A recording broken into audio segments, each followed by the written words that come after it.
Everyone thinks that, oh, Chris, Excalibur, they do venture capital, they invest some money in companies. Well, we do vastly more than that.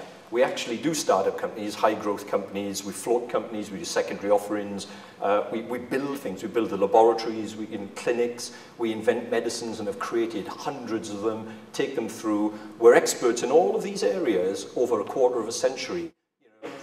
Getting it to be successful and to achieve things in life sciences is one thing, and you know, it's not going to be easy. You need a lot of ingredients. I'm about to show you some of the ingredients, or a lot of the ingredients, and how much time it takes to put them together to become really successful in life sciences. One of the things that I've seen over all my career, and have in fact helped build, is what we call the ecosystem. You hear about clusters and this, that and the other. I mean, clusters sometimes is just a whole clustering of sticking together all sorts of companies and all sorts of people operating. But really it's the glue, it's the ecosystem and the functioning of all of these different parts, which is what makes a city or a country or an area very, very successful. And Cardiff has got that. When all that ecosystem is fully functioning all the time, flat out, is that success is coming down the line for sure. Why bother with life sciences? I mean, WAG is earmarked it, life sciences, and rightly so. You know, there's so many different areas that you could focus on, and WAG has made its sectoral selection, and life sciences has to be in there.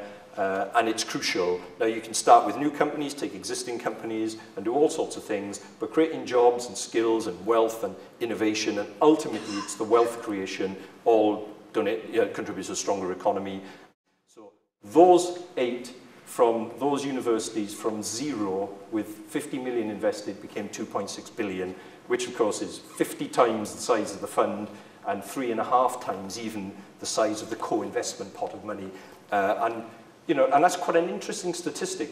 If you then said to overlay that with Wales, Wales has got these universities, and Cardiff is the jewel in the crown in all of that. Creating the spin-out, you've already got some really early signs. You mentioned Chris McGuigan earlier on.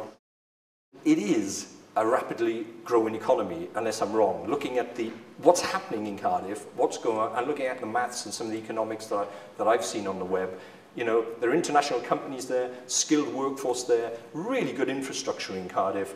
Centre for Welsh Finance has to be, obviously is Cardiff, that's there. And then you've got the culture and the sports, obviously Cardiff is fantastic, second to none. And I think it is a safe, fun place to live in. Ultimately, Cardiff's got to make money out of life sciences and get some winners and get them flogged and get in the newspapers with 100 million made here and 50 million there.